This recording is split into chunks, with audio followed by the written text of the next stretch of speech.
Hello, welcome to সহজ study. আমরা RRB group ডির কিন্তু ম্যাথ ক্লাস করছি, বিশেষ করে প্রিভিয়াস শিফটে যে সমস্ত প্রশ্ন হয়েছে সেই সমস্ত ক্লাস করছি। এই সঙ্গে আরআরবি এনটিপিসি এএলপি আরপিএফ সঙ্গে গ্রুপ ডি এক্সাম 2025 সালের জন্য কিন্তু আমরা তোমাদেরকে ম্যাথ কিন্তু ক্লাস করছি। আজকে হচ্ছে আমাদের 13 নম্বর ক্লাস। চলো, যে সমস্ত প্রশ্নগুলো প্রিভিয়াস ইয়ারে এসছে সেই সমস্ত প্রশ্নগুলোকে নিয়েই কিন্তু আমরা ক্লাসটা সাজিয়েছি। চলো পুরো ক্লাসটা দেখতে থাকো। সবার প্রথমে কি বলছে, একটি ট্রেন প্ল্যাটফর্মে দাঁড়িয়ে থাকা একজন ব্যক্তিকে 17 সেকেন্ডে অতিক্রম করে, কিন্তু ট্রেনটি 175 মিটার লম্বা প্ল্যাটফর্মকে 27 সেকেন্ডে অতিক্রম করে। বলছে ট্রেনটির গতিবেগ কত। অপশানগুলো দিয়ে দিয়েছে 36, 63, 43, 34। এখন আমরা কি করব বলো তো। সবার প্রথমে একটা জিনিস খেয়াল করো, একজন ব্যক্তিকে কিন্তু 17 সেকেন্ডে অতিক্রম করছে, রাইট। আর একজন কি করছে এখানে, আর একটা কি হচ্ছে 27 সেকেন্ডে পুরো প্ল্যাটফর্মকে অতিক্রম করছে।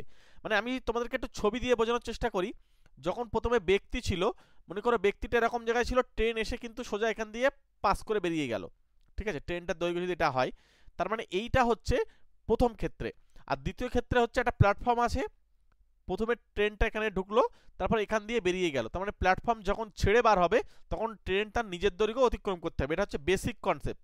এবার তোমরা কি করবে দেখো, একদম সিম্পল, কিছুই করতে হবে না।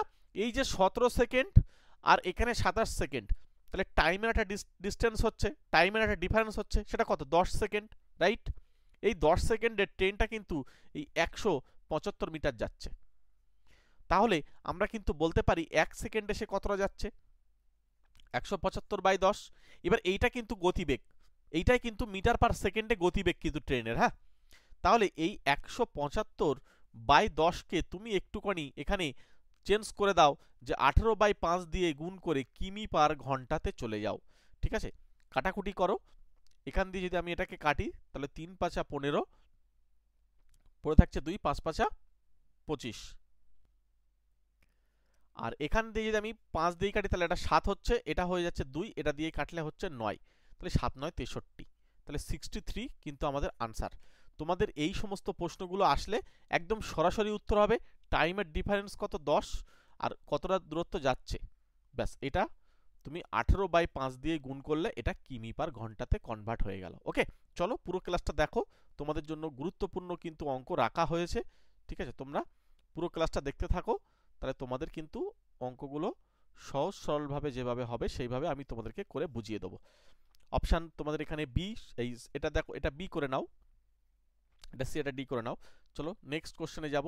পরের কোশ্চেন কি বলছে, একটি বই 40 টাকায় বিক্রি করলে 20% ক্ষতি হয়, বইটিকে কত টাকায় বিক্রি করলে 40% লাভ হবে। সবার প্রথমে এখানে দেখো কি দেওয়া রয়েছে, 40 টাকাতে বিক্রি করে কিন্তু 20% কি হচ্ছে, ক্ষতি হয়ে যাচ্ছে। তাহলে আমি তোমাদেরকে বলতে পারি যে এই ক্ষতি যেহেতু হচ্ছে, তার মানে 80% যেটা তার ভ্যালু হচ্ছে কিন্তু 40 টাকা, রাইট। তার মানে 1%-এর মান কত হবে, এই 40কে এই 80 দিয়ে নিচে ভাগ হয়ে যায়, 1% বেরিয়ে গেল। এবার আমাকে যেহেতু 40% লাভ, মনে রাখবে লাভ মানে কিন্তু 100-র সঙ্গে 40 যোগ করলে 140, তার মানে আমরা 140% কত হয় একটুখানি বার করে দেবো। তাহলে এখানে জাস্ট গুণ করে দাও, 0 0 কেটে গেল, এটা দিয়ে কাটলে 5 হলো, 5 14 70, তাহলে 70 কিন্তু আমাদের আনসার হয়ে যাবে। দেখো এই সমস্ত অঙ্কগুলো পরীক্ষা আসলে কিন্তু একদম সহজে করে ফেলতে পারবে। যদি তোমাদের টেকনিকগুলো ভালো লাগে তাহলে অবশ্যই তোমরা একটা লাইক করে দিও ছোট্ট করে, এবং চ্যানেলে নতুন থাকলে সাবস্ক্রাইব করে নাও। এবং তোমরা যদি মনে করো যে আমরা আরআরবি গ্রুপ ডি, বিশেষ করে আরআরবি গ্রুপ ডির জন্য যে বইটা প্রিভিয়াস শিফটে এসছে, মানে প্রিভিয়াস ইয়ারের যে প্রশ্ন, প্রচুর শিফটে তো প্রশ্নগুলো আসে, তো সেই শিফটের প্রশ্নগুলো একটা বইয়ে যদি আকারে তোমাদের কাছে থাকে তাহলে খুব সুবিধা হয়। সেই বইয়ের কিন্তু লিঙ্ক তোমাদের জন্য আমি, যেটা বেটার হবে সেইটা এইখানে দিয়ে রেখেছি। একবার এখান থেকে ভিউ প্রোডাক্ট আছে, দেখো এখানে লেখা আছে, ওই জায়গা থেকে জাস্ট ক্লিক করে দেখে আসতে পারো। ওখান থেকে ফ্লিপকার্টে নিয়ে যাবে, ওখান থেকে জাস্ট একবার দেখে আসতে পারো। এই মুহূর্তে প্রাইসটা কম চলছে, এই মুহূর্তে কিনে নিতে পারো। শুধু ওই বইটা কিনলে সঙ্গে সঙ্গে তোমাদের যেমন রেলের গ্রুপ ডি তো কভার হবে, সঙ্গে যারা এনটিপিসি দেবে আরআরবি তাদেরও কমপ্লিট হবে, যারা এএলপি দেবে সেগুলোর প্রিভিয়াস ইয়ারের প্রশ্ন পাওয়া যাবে, সঙ্গে আরপিএফ, মানে পুরো টোটালটা তোমার কমপ্লিট হয়ে যাবে। ওই জন্য একবার ভিজিট করে আসতে পারো, ঠিক আছে। যে সমস্ত বইগুলো তোমাদের প্রয়োজন সেই সমস্ত বইগুলোর লিঙ্ক কিন্তু আমরা এখানে রেখে দিয়েছি, একবার দেখে নিও সময় পেয়ে। চলো পরবর্তী অঙ্কে চলে যাব। খুব গুরুত্বপূর্ণ অঙ্ক ত্রিকোণমিতি। এই জায়গার অঙ্কগুলো না সত্যি কথা বলতে তোমরা কিন্তু যদি একটু তথ্যগুলো জানো তাহলে তোমাদের একদম সহজে কিন্তু অঙ্কগুলো হয়ে যাবে। কি করতে হবে, এখানে কি বলছে, sine alpha is equals to sine beta. বলছে আলফা বিটা সূক্ষ্মকোণ হলে sine of alpha plus beta এর মান কত হবে। একটা জিনিস তোমাদেরকে আমি বলি, এই যে সাইন আলফা আর সাইন বিটা এই দুটো সমান, তার মানে এখানে আমরা বলতে পারি যে এই আলফা আর বিটা যেহেতু আমাদের কি বলছে বলতো ধনাত্মক সূক্ষ্মকোণ, ঠিক আছে, যদি ধনাত্মক সূক্ষ্মকোণ হয় তার মানে এই আলফা আর বিটা কিন্তু সমান হবে, ঠিক আছে, আলফা বিটা সমান। আচ্ছা এইটা না তোমরা এটাকে কস লিখে নাও, এটা হচ্ছে কস, এটা অ্যাকচুয়ালি কস হবে, হ্যাঁ কস হওয়া উচিত। তার মানে আমরা কি পাচ্ছি, এখানে আলফা বিটা সমান এক্স্যাক্টলি বলা যাচ্ছে না, তাহলে এখানে সাইন আলফা আমরা লিখে নেবো ইজ ইকালস টু ওদিকে কস বিটা। ওকে, এবার তোমাদেরকে আমি ফর্মুলাটা বলছি, ভালো করে শোনো। এখানে sine alpha is equals to, এই কসটাকে আমি সাইনে কনভার্ট করতে পারি, জানো, সাইন লিখতে পারি 90 ডিগ্রি মাইনাস বিটা লিখতে হবে। তার মানে এই সাইন আর এই সাইনটাকে তুমি মনে মনে উড়িয়ে দিতে পারো, কেটে বাদ দিতে পারো, কাটবে না। তাহলে আলফা ইজ ইকালস টু হচ্ছে 90 ডিগ্রি মাইনাস বিটা পাবো। তাহলে এই বিটাটা এই পাশে নিয়ে আসো। এবার দেখো যারা ত্রিকোণমিতি পারো না তাদের জন্য একদম সহজ সরলভাবে বলছি, কিছুই নেই, এই সাইনটা 90 মাইনাস করে চেঞ্জ করা যায়, করে সাইন সাইন মনে মনে তুমি উড়িয়েও দিতে পারো। এইভাবে কাটাটার নিয়ম না, যেহেতু আমরা পরীক্ষা প্রতিযোগিতামূলক পরীক্ষা দিচ্ছি সুতরাং আমরা কাটতেই পারি। তাহলে alpha is equals to 90 minus beta, এই বিটাটা এই পাশে আনো, আলফা প্লাস বিটার মান পেয়ে গেলে। এই যে আলফা প্লাস বিটার মান জাস্ট এই জায়গাটায় বসিয়ে দাও, তাহলে সাইন কত হচ্ছে 90, ইয়েস অর নো। তাহলে সাইন 90 মনে রাখবে সাইন 90টা 1 হয়, সাইন 90 এর মান 1 হয়। ওকে, আমি তোমাদের মানগুলো দরকার হয় একদিন একটা ছোট্ট ক্লাসে শর্ট ভিডিও করে তোমাদেরকে পাঠিয়ে দেবো, কিভাবে মুখস্থ করবে টেকনিক দিয়ে তোমাদেরকে বুঝিয়ে দেবো। ওকে, তাহলে এখানে অপশন বি হচ্ছে রাইট অ্যান্সার। চলো আমরা পরবর্তী প্রশ্নে যাব। ক্লাস কেমন লাগছে অবশ্যই একটা কমেন্ট করে জানিও, ঠিক আছে। এবং তোমরা আরআরবি বিশেষ করে যারা রেলের গ্রুপ ডি পরীক্ষা দিচ্ছ, গ্রুপ ডি পরীক্ষার জন্য প্রিভিয়াস শিফটে আমি ভাবছি যে প্রিভিয়াস শিফটে যতগুলো প্রশ্ন এসছে, মানে প্রিভিয়াস ইয়ারে যত শিফটের প্রশ্ন হয়েছে সমস্ত প্রশ্নগুলোকে পরপর তোমাদেরকে ক্লাস দিতে থাকবো। তোমরা যদি সেটা চাও তাহলে অবশ্যই আমাকে কমেন্ট করে লিখবে যে হ্যাঁ আমরা আরআরবি রেলের গ্রুপ ডি এর জন্য প্রিভিয়াস ইয়ারের প্রশ্নগুলো করতে চাই, বিশেষ করে ম্যাথটা। তো এর সঙ্গে যদি কেউ বলো যে না এনটিপিসি করাতে হবে, আমি এনটিপিসি গুলো করবো, আরপিএফ বললে আরপিএফ এবং সঙ্গে এএলপি বললে এলপি। যে কমেন্টগুলো আমি বেশি পাবো তোমাদেরকে সেইগুলো করতে থাকবো, সবগুলোই করব কিন্তু সেইগুলো বেশি করে করবো। ওই জন্য তোমরা একটু কমেন্ট করে দিও যে তোমাদের কোনটা দরকার, তোমাদের এনটিপিসি দরকার, এএলপি দরকার, আরপিএফ দরকার, না গ্রুপ ডি দরকার। যে পার্টের তোমরা আমাকে বেশি কমেন্ট করবে আমি সেই পার্টটার ক্লাস, মানে বিশেষ করে প্রিভিয়াস যে ইয়ারের প্রশ্নগুলো আমি সেইগুলো বেশি করে করাতে থাকবো। ওকে, সব প্রত্যেকটারই ক্লাস দেবো কিন্তু ওইগুলো একটু বেশি করে দেবো। তো তোমরা একটু কমেন্ট করো, ঠিক আছে। আমাদের কাজ চলছে, আমরা প্রত্যেকটা অঙ্ক টাইপ করে করে সুন্দর করে নিয়ে আসছি। তো এই অঙ্কটা বলো তো, তোমরা প্রত্যেকে আনসার কমেন্ট করে জানাও যেটা কত হবে। 2 অঙ্কের বৃহত্তম বর্গ সংখ্যা ও 1 অঙ্কের বৃহত্তম বর্গ সংখ্যার মধ্যে পার্থক্য কত। এখন 2 অঙ্কের বৃহত্তম সংখ্যা তো 99 নাকি, আর 1 অঙ্কের বৃহত্তম বর্গ সংখ্যা, এখানে 1 অঙ্কের বৃহত্তম সংখ্যা কত 9। তার মানে আমাদেরকে দেখতে হবে এই এদের আগে কোনো বর্গ সংখ্যা আর এর আগে কোনো বর্গ সংখ্যা নিয়ে কাজ করতে হবে। তাহলে এর আগে এখানে বলছে 1 অঙ্কের বৃহত্তম বর্গ সংখ্যা, তাহলে 1 অঙ্কের বৃহত্তম বর্গ সংখ্যা 9 নিজেই, কিন্তু এই 99 তো বৃহত্তম বর্গ না। তার মানে এর আগে কোন একটা বর্গ সংখ্যা আসে, সেটা কত বলতো, সেটা হচ্ছে 81। এদের মধ্যে বিয়োগ করতে বলছে, তার মানে বিয়োগ করলে কত হচ্ছে 72 না। তাহলে সেই উত্তর আমরা অপশন ডি, এখানে এটা বি এটা সি করে নাও, ঠিক আছে। অপশন কিন্তু আমরা সিতে উত্তর পেয়ে যাচ্ছি। ওকে, যাই হোক বি সি গুলো তোমরা ঠিক করে নিও, আমি পরের পিপিটিতে ঠিক করে দেবো। চলো আমরা পরবর্তী প্রশ্নে যাব। পরের প্রশ্নটা একদম সহজ একটা প্রশ্ন, দেখো রেলে কত সহজ সহজ প্রশ্ন দিয়েছে, জাস্ট তোমাদেরকে কনসেপ্ট ক্লিয়ার থাকলে তোমরা কিন্তু পেরে যাবে। এখানে বলছে 658736 সংখ্যাটির 8 এর স্থানীয় মান ও 3 এর স্থানীয় মানের অন্তরফল কত। তাহলে আমাকে দেখতে হবে 8 এর স্থানীয় মান মানে কি, 8 এর পরে যতগুলো সংখ্যা ততগুলো শূন্য বসবে, 3টে শূন্য বসলো। এবার বলছে 3 এর স্থানীয় মান, তাহলে 3 এর পরে যতগুলো সংখ্যা ততগুলো শূন্য বসবে, একটাই সংখ্যা, জাস্ট বিয়োগ করে দাও 7970। তাহলে উত্তর হচ্ছে আমাদের অপশন 7970, অপশন এতেই উত্তর বসে আছে। দেখো অন্য জায়গায় খুঁজতে হবে না, অপশন এটাই সঠিক উত্তর। ক্লিয়ার, সহজ প্রশ্ন, এই টাইপসের প্রশ্নগুলোই কিন্তু রেলের গ্রুপ ডিতে আসছে। এবার তোমরা প্রিভিয়াস শিফটের প্রশ্নগুলো দেখলে কি বলতো তোমাদের টাইপসগুলো মনে হবে যে কি ধরনের আসছে, এটা তোমরা কল্পনা করতে পারবে, সেইভাবে পড়লে তোমাদের কিন্তু সুবিধা হবে। দেখো এই সমস্ত অঙ্কগুলো আমি তোমাদেরকে অনেকবার করিয়েছি, কিছুই না। দেখো সব জায়গায় কিন্তু 42 সেম আছে এবং সব জায়গায় দেখো প্লাস আছে। তাহলে তোমরা কি করবে বলো তো, সরাসরি এই 42কে দুটো ভাগে ভাঙাবে। 42 মানে কি 6 আর 7 এর গুণফল, তো 6 আর 7 এর গুণফল। এবার যেহেতু প্লাস রয়েছে তাই বড়টা উত্তর অর্থাৎ 7 উত্তর। যদি এখানে মাইনাস থাকতো তখন 6 উত্তর হতো। তবে একটা সাবধান, এই জায়গাটায় এদের মধ্যে যেন বিয়োগ করে দেখো 1 হয়। দেখো 6 আর 7 এর মধ্যে গ্যাপ হচ্ছে 1, এটা কিন্তু রাখা জরুরি। যদি কেউ এখানে আমাকে বলতে পারে যে স্যার আমি এটা তো এরামও করতে পারি 3 ইন্টু 14, 3 14 42, তাহলে কি আমি 14 উত্তর লিখে আসবো? উত্তর হচ্ছে না, কারণ এদের মধ্যে গ্যাপ তো 1 না, এদের মধ্যে গ্যাপ হচ্ছে 11। সুতরাং এইটা তখন নিয়ম কাজ করবে না যদি তুমি গ্যাপ 1 না করো। এটা কিন্তু ভাইটাল কিন্তু, হ্যাঁ। যদি তোমাদের আর একটা প্রশ্ন আমি দিই এই জায়গায়, ছোট্ট করে একটা তোমাদেরকে HW দিয়ে রাখছি, একটা HW ভালো করে মনে করো। ধরো এই জায়গাটাই দেখো এখানে 4 না থেকে 42 না থেকে মনে করো প্রত্যেকটা জায়গায় 7 আসে, তখন তোমরা কি করতে? তার উত্তর অবশ্যই আমাকে কমেন্ট বক্সে গিয়ে একটা কমেন্ট করে দিও। যদি যদি 7 থাকে যাকে তুমি ভাঙাতে পারছো না, ঠিক আছে, তখন তুমি কি করবে তার জন্য কিন্তু আমি তোমাদেরকে যদি না পারো আমি পরের দিন ক্লাসে বলে দেবো। আর যদি তোমরা পেরে থাকো অবশ্যই আমাকে কমেন্ট করে জানাবে। এবং আমরা এগুলো আলোচনাও করেছি, যারা প্রিভিয়াস আমাদের ক্লাসগুলো দেখছে তারা কিন্তু জানে। আগের ক্লাসগুলো সবাই দেখে আসো, আগের ক্লাসগুলো দেখলে তোমরা কিন্তু এগুলো সব জানতে পারবে। তবু তোমাদেরকে একটা ছোট্ট HW দিয়ে রাখলাম। এর পরবর্তী প্রশ্নে যাব, তার আগে এটা হচ্ছে অপশান, এটাকে বি করে নাও, এটা সি করে নাও। চলো নেক্সট কোশ্চেনে যাব। তার আগে বলছি আমাদের সঙ্গে যদি স্পেশালভাবে ম্যাথের ক্লাস করতে চাও, আমরা হাতে ধরে ম্যাথটাকে শেখাই মাত্র 399। প্রাইস হচ্ছে 399, 3 মাসে ওই একবারই পেমেন্ট করবে, ঠিক আছে। যদি মনে হয় তোমরা সামনে রেলের পরীক্ষা আছে, রেলের পরীক্ষাটা সিরিয়াসলি দেবে, ঠিক আছে, তাহলে ম্যাথটা কিন্তু তোমার ভীষণ গুরুত্বপূর্ণ ভূমিকা রাখবে। ওই জন্য আমাদের সঙ্গে জাস্ট 3 মাসের একটা ক্লাস করে নাও, একবারই করো, ঠিক আছে, একবারই করে দেখো। মনে করো 399 টাকা তোমার জলেই গেল, সেই হিসাবে তোমরা একটা বার আমাদের সঙ্গে ক্লাসটা করে দেখো। দুর্দান্ত লেভেলের আমরা ম্যাথ ক্লাস দিই শর্ট ট্রিক্সের মাধ্যমে, ঠিক আছে। যদি তোমরা ম্যাথটাকে তুলে নিতে চাও অবশ্যই আমার এই নাম্বারের সঙ্গে যোগাযোগ করে নাও একবার, 8348817027। আমাদের কিন্তু প্রতিনিয়ত ব্যাচ চলছে এবং সামনে আমরা নতুন ব্যাচটা আনছি। তো তোমরা যদি চাও আমাদের সঙ্গে একটা 3 মাসের কোর্স করে নাও, পুরো বেসিক থেকে প্রথম থেকে তোমরা ক্লাস পেয়ে যাবে। চলো আমরা পরের কোশ্চেনে চলে যাব। পরের কোশ্চেন দেখো, বলছে প্রদত্ত সংখ্যাগুলির মধ্যে মৌলিক সংখ্যাগুলির যোগফল কত? তার মানে আমাকে প্রথম কথা হচ্ছে এখানে মৌলিক সংখ্যাগুলি খুঁজতে হবে। মৌলিক সংখ্যা কারা?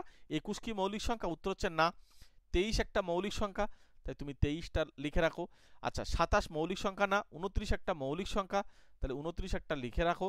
আচ্ছা 31 কিন্তু মৌলিক সংখ্যা, তাহলে 31 একটা মৌলিক সংখ্যা। 33 মৌলিক সংখ্যা না। 37 একটা মৌলিক সংখ্যা, তাহলে 37।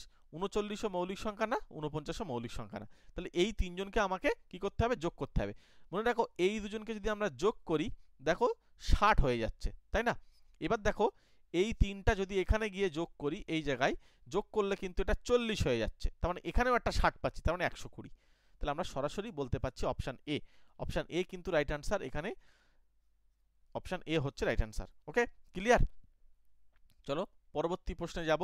বলছে দুটি সংখ্যার গসাগু ও লসাগু যথাক্রমে 12 ও 336। একটি সংখ্যা 84 হলে অপর সংখ্যাটি কত? কিছুই না, এই অঙ্কগুলো সবচেয়ে বেশি সহজ। মনে রাখবে দুটি সংখ্যার গুণফল মানেই হচ্ছে তাদের লসাগু আর গসাগুর গুণফল। এই ছোট্ট ছোট্ট তথ্যগুলো তোমাদেরকে জানলে অঙ্কগুলো কিন্তু করা কোনো চাপেরই না, ঠিক আছে। এবার দেখো 84, তো এখানে আমরা যদি কাটাকুটি করে নিই, তাহলে কাটাকুটি করলে কিন্তু 7 12 84, তাই তো? তাহলে নিচে হয়ে যাচ্ছে 7। চলো এখানে হয়ে যাচ্ছে 4 7 28, তারপরে হচ্ছে 4 32, 4 27 56। তাহলে এখানে কিন্তু 48 আমাদের আনসার হয়ে যাচ্ছে। ওকে, তাহলে এখানে অপশান কিন্তু অপশান বি বলতে এখানে একটা সি করে নাও, এটা হচ্ছে বি করে নাও, অপশান সি হচ্ছে রাইট আনসার। 48 হচ্ছে রাইট আনসার। জাস্ট ক্যালকুলেশন করবে, আনসার বলে দেবে। চলো পরবর্তী প্রশ্নে যাব। পরের প্রশ্ন কি বলছে? এখানে বলছে ঘড়িতে ঘন্টার কাঁটা ও মিনিটের কাঁটার গতিবেগের অনুপাত।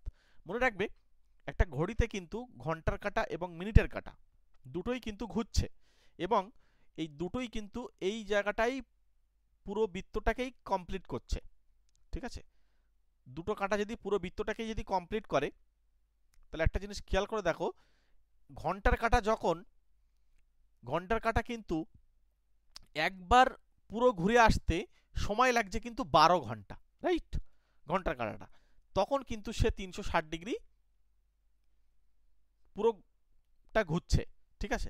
আর যখন মিনিটের কাঁটা ঘুরছে সে কিন্তু 1 ঘন্টাতেই 360 ডিগ্রি কমপ্লিট করে ফেলছে, তাই না? তাহলে এই রাস্তাটা যেতে একজনের 12 ঘন্টা সময় লাগছে আর একজনের 1 ঘন্টা সময় লাগছে। তার মানে তাদের গতিবেগের অনুপাত মানে কি হবে? তাহলে ঘন্টার কাঁটা ও মিনিটের কাঁটার গতিবেগের অনুপাত কি হবে? যেহেতু এখানে 1 ঘন্টায় সেটাই তার গতিবেগ হবে, তার মানে 1 ঘন্টায় বার করলে 360কে আমরা কি করব, 12 দিয়ে ভাগ করব, এটার গতিবেগ আসলো। আর এটা 1 ঘন্টায় 360। এবার এদের যখন অনুপাত বার করব, 360 বাই এখানে 12:360, 360 ডিগ্রি দুজনের অনুপাতে চলে গেল, তাহলে এখানে 1:12, মানে 1:12। অর্থাৎ এখানে আমরা অপশান কিন্তু এটাই রাইট অ্যান্সার নেব। এখানে সঠিক উত্তর হচ্ছে অপশান এ। ক্লিয়ার? তোমরা একটু আমাকে কমেন্ট করে জানাবে, তোমাদেরকে একটা ছোট্ট এখানে HW দিয়ে রাখছি। মনে করো এখানে যেমন বলেছে ঘন্টার কাঁটা, মিনিটের কাঁটা, ঠিক আছে, এবং এর সঙ্গে সেকেন্ডের কাঁটার গতিবেগের অনুপাত কত। তোমরা একটু তখন 3টে অনুপাত আসবে, কিছু একটা ইস্টু কিছু একটা ইস্টু কিছু একটা, এই 3টে অনুপাতটা কত আমাকে অবশ্যই কমেন্ট বক্সে জানাবে। ক্লিয়ার? দেখো পুরো ক্লাসটা প্রতিদিন করো, তোমাদেরকে এমন কিছু তথ্য দিই যেগুলো তোমাদের পরীক্ষার জন্য খুবই গুরুত্বপূর্ণ। কারণ প্রশ্ন মনে করো প্রিভিয়াস শিফটে যে সমস্ত প্রশ্ন এসছে সেই প্রশ্ন যে হুবহু আসবে সেটা কিন্তু আমি বলছি না, কিন্তু তোমরা ধারণা পাবে। ওই অঙ্কগুলোর ডেটা চেঞ্জ হবে, ডেটা চেঞ্জ হয়ে একটু একটু এদিক ওদিক হবে, সংযোজন বিয়োজন হবে, হয়ে তারপর নতুন অঙ্ক কিন্তু তোমাদেরকে সামনে নিয়ে আবার পরীক্ষা নেবে। ওই জন্য তোমরা গুরুত্বপূর্ণ আমি যে ক্লাসগুলো প্রতিদিন করাচ্ছি সেইগুলো তোমরা একবার করে দেখো, ঠিক আছে, কাজে দেবে। হুবহু কমনও পেয়ে যেতে পারো। একটি বর্গাকার জমির দৈর্ঘ্য হচ্ছে 1% বৃদ্ধিপ্রাপ্ত হলে জমির ক্ষেত্রফল কতটা বৃদ্ধি পাবে। মনে রাখবে, যখন জমির দৈর্ঘ্য বৃদ্ধি পাচ্ছে আর ক্ষেত্রফল জিজ্ঞাসা করছে, তখন তুমি এই 1টা বৃদ্ধি পেয়েছে, তাহলে 1টাকে প্লাস লেখো, আবার একবার +1 লেখো, লিখে এবার প্লাসে আর প্লাসে গুণ করলে +1, তাহলে 1 × 1 লেখো বাই একটা 100 লেখো। তাহলে প্রথমে 2, 1/100 হচ্ছে, তার মানে হচ্ছে 2 প্লাস এখানে হচ্ছে 0.01, তার মানে হচ্ছে 2.01, অর্থাৎ এই পার্সেন্টেজটা কিন্তু আমাদের উত্তর হয়ে যাচ্ছে অপশান বি। অপশান বি এখানে কিন্তু বৃদ্ধি পাবে। হ্যাঁ, এটা কিন্তু মনে রাখবে, অপশান বি কিন্তু রাইট অ্যান্সার হবে। চলো আমরা পরবর্তী প্রশ্নে যাব। তার আগে বলছি, তোমরা যারা পরীক্ষা দেবে রেলের group D, NTPC, LP, RPF যে কোনো পরীক্ষায় দাও না কেন, সেন্ট্রালে বা যে সমস্ত পরীক্ষাগুলো হয় তার কিন্তু জিকে যে সমস্ত প্রশ্নগুলো আসে সেইগুলোকে আমরা একটা জায়গায় করে তোমাদেরকে কিন্তু প্রোভাইড করছি, ঠিক আছে। যে সমস্ত জিকেগুলো খুব গুরুত্বপূর্ণ জিকে, যেগুলো পরীক্ষায় বারবার আসে, ঠিক আছে, এবং কমন, বারবার তোমরা পরীক্ষা দিতে যাও আর একই জিকে দেখবে তোমাদের কাছে সামনে ঘুরিয়ে ফিরিয়ে থাকে, কিন্তু একটু না জানার কারণে ওগুলো ভুল হয়ে যায়। একবার আমাদের এই নোটসটা নিয়ে চোখ বুলিয়ে যাও, দেখবে তোমাদের কিন্তু প্রচুর জিকে ওখান থেকে কমন পেয়ে যাবে, ঠিক আছে। মাত্র 50 টাকা, এখানে 2200 প্লাস জিকে পাবে, ঠিক আছে, 2200 প্লাস জিকে পাবে, মাত্র 50 টাকা দাম। তোমরা একবার নিয়ে চোখ বুলিয়ে যাও, এখানে কিন্তু 111টা A4 সাইজের পেজ আছে, ঠিক আছে। মোস্ট ইম্পর্টেন্ট জিকে গুলো একটা জায়গায় তোমাদের করে প্রোভাইড করা হচ্ছে। চলো পরবর্তী প্রশ্নে যাব। পরের প্রশ্ন, এই প্রশ্নটার উত্তর দেখো আমরা কিভাবে করব।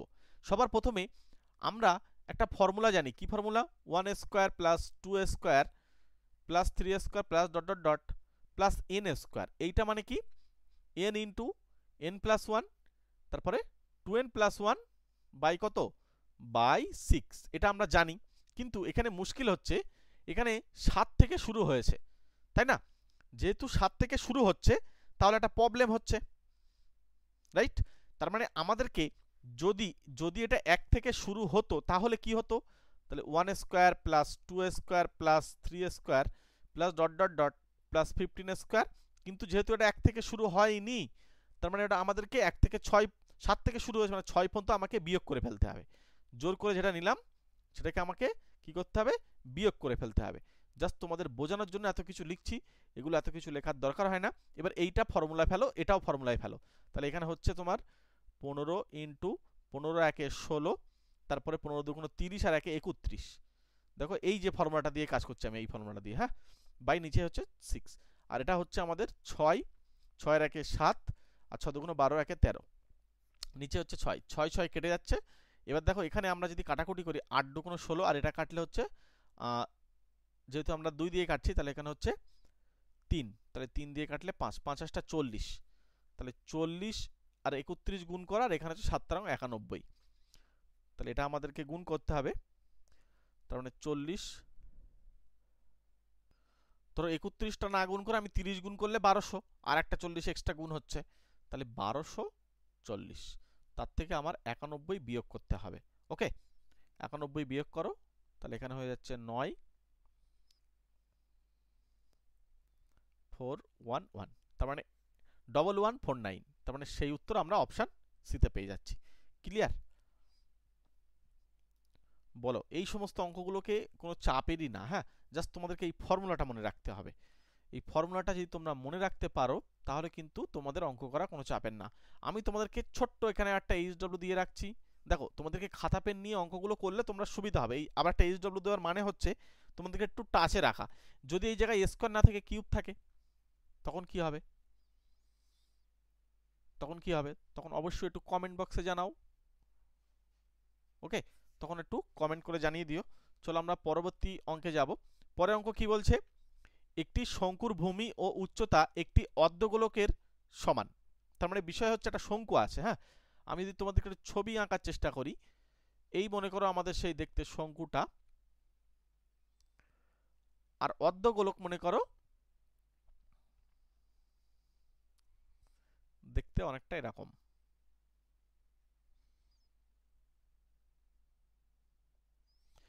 এই দুটো এখানে, আচ্ছা এটা শঙ্কুর হচ্ছে কি বলতো উচ্চতা, হাইট, এটাকে এইচ দিয়ে লেখা হয়, আর এইটা উচ্চতা বলো বা ব্যাসার্ধ বলো সব একই। তাহলে এখানে যেহেতু বলছে শঙ্কুর ভূমি ও উচ্চতা একটি অর্ধগোলকের সমান, তার মানে হচ্ছে এর উচ্চতা মানে এটা তো ব্যাসার্ধ আর, এর ব্যাসার্ধ এখানে দেখো আর, সবই তো আর, যেহেতু এটা গোলকের অর্ধেক অর্ধগোলক, তাহলে এর ব্যাসার্ধ চারিদিকে সমান। তার মানে এই আর এই শঙ্কুর উচ্চতার সঙ্গে সমান, তার মানে কি এইটা এইচটাই অ্যাকচুয়ালি আর হয়ে যাচ্ছে, রাইট? তাহলে এরও ব্যাসার্ধ কত? এরও ব্যাসার্ধ আর।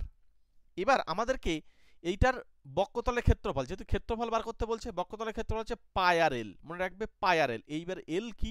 এল মানে হচ্ছে এই তির্যক উচ্চতা। বিশেষ করে যারা এই জায়গাগুলো তোমাদের প্রবলেম আছে, ঠিক আছে, আমাদের কিন্তু অ্যালজেব্রা, ঠিক আছে, তারপরে জিওমেট্রি, তারপর হচ্ছে মেনসুরেশন মানে পরিমিতি, ত্রিকোণমিতি এবং রাশিবিজ্ঞান, এই সমস্ত পার্ট, এবং সঙ্গে যারা প্রবাবিলিটি এবং পারমুটেশনের যে সমস্ত পার্টগুলো আছে, এই প্রত্যেকটা পার্ট, বিশেষ করে এটা অ্যাডভান্স ম্যাথামেটিক্সের মধ্যে পড়ে, এই জায়গাগুলো যাদের প্রবলেম আছে তারা আমাদের সঙ্গে কন্ট্যাক্ট করতে পারো। আমাদের জন্য এটা তোমাদের সুবিধার জন্য একটা স্পেশাল ব্যাচ খোলা হয়েছে, যাতে এই জায়গাগুলো তোমাদেরকে কমপ্লিট করা হচ্ছে, বিশেষ করে রেলের জন্য, ঠিক আছে, রেলের যত পরীক্ষা আছে সমস্ত পরীক্ষার জন্য খুবই গুরুত্বপূর্ণ। তোমরা আমাদের ওই স্পেশাল আর একটা ব্যাচ আছে, সেই তার ব্যাচের জন্য তোমরা একটু আমাদের সঙ্গে, যারা স্পেশালভাবে পড়ছো তাদের জন্যই কিন্তু এই ব্যাচটা খোলা হয়েছে। তোমরা যদি চাও তোমরাও যুক্ত হতে পারো। ওরা আমাকে রিকোয়েস্ট করেছিল এই জায়গাগুলো পড়াতে, তো তোমরাও যদি মনে করো যে আসতে চাবে তাহলে আমার সঙ্গে একটু যোগাযোগ করে নিও, আমি তোমাদেরকে ডিটেলস জানিয়ে দেবো। ওকে, তাহলে দেখো এখানে পাই আর এল, এই এল মানে হচ্ছে তির্যক উচ্চতা। আমি এই সব জায়গাগুলো ওই ব্যাচে পুরো একদম মানে ভেঙে ভেঙে ছবি দিয়ে দিয়ে ভেঙে ভেঙে সব জায়গাগুলো বুঝিয়ে দিয়েছি। এবারে মনে রাখো এটার কি তাহলে ক্ষেত্রফল কি হবে? পুরোটা হচ্ছে 4 পাই আর স্কোয়ার, পুরোটা মানে পুরো গোলক হলে তাহলে এটা অর্ধেক করলে 2 দিয়ে ভাগ করতে হবে, তার মানে 2 পাই আর স্কোয়ার। এবার ইস টু দিয়ে এই 2 পাই আর স্কোয়ার। এবার মজার বিষয় হচ্ছে আমাদের এলটা বার করে নিতে হবে। দেখো আর এখান থেকে আমি একটা কাটতে পারি, পাইও কাটতে পারি। ওকে, এখানে একটা আর পড়ে থাকছে, মানে এল ইস টু 2 আর। কিন্তু মজার বিষয় হচ্ছে এখানে তো কোনো অপশানে এল টেল নেই, আরও নেই, তাহলে আমাকে কাজ করতে হবে। চলো এই তির্যক উচ্চতাটা আমরা বার করব। এখানে এই কোণটা হচ্ছে 90 ডিগ্রি, তাহলে এই এল হচ্ছে অতিভুজ, তাহলে এল স্কোয়ার ইজ ইকালস টু, এটা এইচ মানে আর, যেহেতু আমরা আগেই দেখেছি দুটোই, দেখো ভূমিটাও কিন্তু আর, তাহলে এটা হচ্ছে L square is equals to 2 R square. তার মানে L is equals to √2 into R, বাইরে আর, তাহলে এল এর জায়গায় তুমি জাস্ট একটু লিখে দাও √2 আর ইস টু 2 আর, তাহলে আর আর চলে যাচ্ছে এখানে √2 আর, তাহলে হচ্ছে এখানে √2 ইস টু 2, তাহলে এবার আমাদেরকে অপশন দেখো √2 কোথাও নেই, তাহলে এখান থেকে একটা √2 কেটে ফেলো, এখান থেকে একটা √2 থেকে যাচ্ছে, তাহলে 1:√2 আমাদের উত্তর হচ্ছে। সেই উত্তর কোথায় পাবো? অপশন ডি তে পাবো। ক্লিয়ার? কিছুই না, তোমাদেরকে জাস্ট এখানে পাই আর এল ইস টু আমাদের 2πr², এই অনুপাতটা বার করতে হবে। এবার এল মানে আমরা ওখান থেকে বার করে নিয়েছি যে √2 একটা বাইরে আর ইস টু 2πr²। দেখো এখানে 2 থাকছে আর এখানে পাইটা কেটে যাচ্ছে, হ্যাঁ, r² এখানে দুটো আর এখানে দুটো আর চলে গেল, তাহলে এখানে √2 আর এখানে 2, তার মানে √2 2টাকে তো আমি লিখতে পারি √2 × √2, তাহলে √2 একটা কেটে যাচ্ছে, তাহলে 1:√2। তাহলে এই উত্তরটা আমরা কোথায় পাবো? অপশন ডি তে পেয়ে যাচ্ছি। ক্লিয়ার? এটা তোমরা বি করো, এটা তোমরা সি করে নাও, অপশন ডি হচ্ছে রাইট অ্যান্সার। চলো আমরা এর পরবর্তী প্রশ্ন, তোমাদেরকে এই প্রশ্নটা আমি HW ছেড়ে দিলাম, তোমরা এটার উত্তর আমাকে একটু কমেন্ট করে জানিয়ে দিও, ঠিক আছে? অবশ্যই একটা কমেন্ট করো, প্রত্যেকে ক্লাস কেমন লাগছে কমেন্ট করবে, এবং তোমরা যে সমস্ত ক্লাসগুলো নিতে চাইছো, মানে ক্লাসগুলো করতে চাইছো, যদি তোমরা গ্রুপ ডির ক্লাস করতে চাও সেটাও আমাকে লিখে পাঠাও, ঠিক আছে? এনটিপিসি হলে এনটিপিসি, এলপি হলে এলপি, আরপিএফ হলে আরপিএফ। তো চলো, এবং তোমরা বিশেষ করে এই সমস্ত পার্টের অর্থাৎ এনটিপিসি, এএলপি, আরপিএফ এবং গ্রুপ ডি, বিশেষ করে যারা গ্রুপ ডি দেবে 2025 সালে, যারা গ্রুপ ডি দেবে তাদের জন্য বেস্ট যে বুকস, সেই বুকসগুলো কিন্তু আমি তোমাদেরকে ভিডিও ডেসক্রিপশন বক্সে রেখে দিয়েছি। এবং তাছাড়া তুমি যদি এখানে টাচ করো, যদি তুমি মনে করো যে এখানে টাচ করবে, এই জায়গায় দেখো ভিউ প্রোডাক্ট বলে লেখা আছে, এখানে দেখো, একটু দেখো, এইখানে ভিউ প্রোডাক্ট বলে লেখা আছে, এখান থেকে একবার টাচ করে ক্লিক করে দেখে আসতে পারো। এখন কিন্তু প্রাইসটা কম চলছে, ওখান থেকে তোমরা কিন্তু বইগুলো নিয়ে নিতে পারো, ঠিক আছে? চলো, এবং আমাদের সঙ্গে স্পেশাল ব্যাচে যুক্ত হলে অবশ্যই এই নাম্বারে একটু কন্ট্যাক্ট করে নাও। তোমাদের জন্য দুটো স্পেশাল ব্যাচ চলছে, একদিকে আমি অ্যারিথমেটিক পড়াচ্ছি, আর একদিকে আমি কিন্তু অ্যালজেব্রা সঙ্গে, এর সঙ্গে হচ্ছে পরিমিতি মেনসুরেশন এবং রাশিবিজ্ঞান স্ট্যাটিস্টিক্স, এবং এর সঙ্গে হচ্ছে জিওমেট্রি, সঙ্গে ত্রিকোণমিতি, ঠিক আছে, প্রবাবিলিটির পার্টটাও, এবং সঙ্গে পারমুটেশন এবং কম্বিনেশনের পার্টটাও, এইগুলো সমস্ত পার্টগুলোকে নিয়ে আমরা আরেকটা কিন্তু তোমাদের রিকোয়েস্টে একটা স্পেশাল ব্যাচ খোলা হয়েছে। তোমরা যদি চাও তাহলে আমাদের সঙ্গে একটু যোগাযোগ করে রাখো। এটা অ্যাডভান্স ম্যাথামেটিক্স, ঠিক আছে, এই পার্টটাও কিন্তু করতে পারো, এবং অ্যারিথমেটিক যেটা পাটিগণিত সমস্ত পরীক্ষা আসে সেটাও কিন্তু আমরা স্পেশালভাবে শর্টকাট ট্রিক্সের মাধ্যমে করিয়ে দিচ্ছি। চলে এসো আমাদের স্পেশাল ব্যাচে, ওখানে কিন্তু দুর্দান্ত ক্লাস হয়, রেগুলার ক্লাস হয় ওখানে, ঠিক আছে, বিশেষ করে সপ্তাহে 4 দিন করে ক্লাস হয়। তো তোমরা চাইলে চলে আসতে পারো, আমার সঙ্গে কন্ট্যাক্ট করে নাও, এই নাম্বারে আমি তোমাদেরকে ডিটেলস জানিয়ে দেবো। চলো, প্রত্যেককে থ্যাংক ইউ, প্রত্যেকে ভালো থেকো, সুস্থ থেকো, প্রত্যেকে একটা ছোট্ট লাইক করে রাখো, চ্যানেলে যারা নতুন অবশ্যই সাবস্ক্রাইব করে রাখো পরবর্তী ক্লাসের জন্য।